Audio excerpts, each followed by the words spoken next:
Eu diria que o setor de fundos de pensão ele ganhou uma dimensão muito maior do que no início, 20, 30, 40 anos atrás. E hoje essa complexidade se traduz, quando você olha as estruturas de conselho e de diretoria, numa realidade em que não dá mais para você terceirizar totalmente as atividades e não ter um órgão de supervisão com dedicação exclusiva. Seja uma diretoria executiva, não dá mais para ter apenas a dupla função, né? O diretor ele ocupa uma função na patrocinadora e no tempo livre, nas horas vagas, cuida do fundo de pensão. Não dá mais para ter toda a diretoria assim. Eu tenho que ter um diretor contratado no mercado, com experiência e olhando o dia a dia da entidade.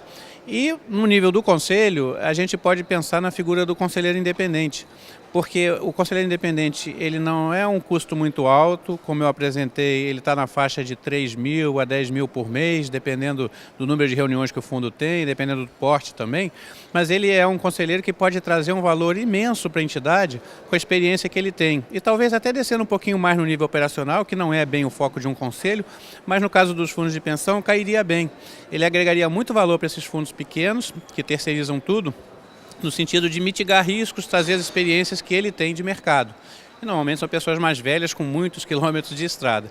Essa eu acho que a tônica hoje. Não dá mais para você ter estruturas totalmente terceirizadas e com conselhos e diretorias com dupla função. A gente quando fala muito, a gente fala muito de sustentabilidade, de longo prazo dos fundos de pensão, e a gente esquece que quando a gente vai compor um conselho de um fundo de pensão, a gente coloca membros representantes de patrocinadora e membros eleitos por participantes. Cada um defende o interesse da categoria, vamos colocar assim, que o nomeou. E quem defende o interesse do fundo de pensão? Ninguém. Então a gente tem que olhar a figura do conselheiro independente como um fiel da balança, aquele que vai trazer um equilíbrio para o board, né, onde ele vai com bom senso e sem nenhuma amarra, porque ele é independente, fazer com que os interesses de patrocinadora e de participantes sejam equilibrados no melhor interesse do fundo de pensão, né? Foi essa figura que eu trouxe, inclusive nos fundos públicos, e eu chamei a atenção, né? No fundo de pensão dos funcionários públicos da Califórnia, lá nos Estados Unidos, se discute a figura do independente. Por quê? Porque o governo nomeia membros, os participantes nomeiam membros, e quem que representa os contribuintes que pagam a conta, cara pálida? É a mesma figura que eu trago para discussão no Funpresp, por exemplo. O risco de fraude, eu apresentei uma pesquisa dos fundos de pensão ingleses e me chamou a atenção para a incidência da quantidade de fraudes que existe nos fundos ingleses, né? A gente viu ali que os fundos que têm mais de 10 mil participantes, nos últimos 24 meses, 40% deles reportou ter havido alguma tentativa ou algum caso de fraude. Tá? Isso é muito grande, muito alto. A gente tem fundos no Brasil imensos e a gente não ouve falar muito em políticas de contenção de fraude, a gente não ouve os conselhos discutindo muito fraudes, né?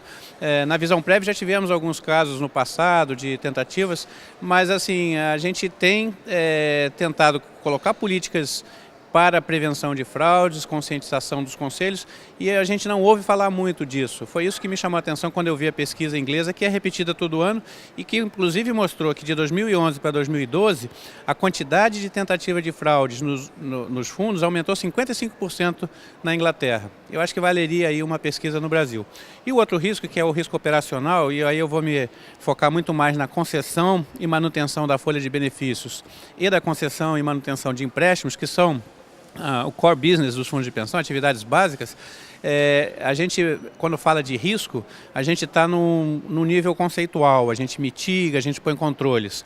Só que quando o risco se realiza, ele se transforma num erro. Então, existem erros e omissões nas entidades, na concessão e manutenção de benefícios. Eu diria, até fazendo um paralelo com a área médica, que nesses processos a gente pode contar com 5 a 15% de erros, né, em folhas de benefício e concessões de empréstimo, e eu acho que a gente tem que tratar, foi essa a mensagem, a gente tem que tratar o erro como a gente trata um acidente aéreo, tentando buscar a causa, tentando aprimorar os processos e sistemas e não punição de culpados, porque punição de culpados leva a esconder os erros. E você conscientizando, treinando e tentando melhorar os sistemas e processos, você, na verdade, está caminhando na direção de mitigar os riscos no futuro, né? Você pune quando tem fraude, quando tem dolo, quando tem um erro intencional. Quando o erro é não intencional, o que você tem que tentar fazer é entender o que levou ao erro para aprimorar os seus processos, né? Essa é a tônica.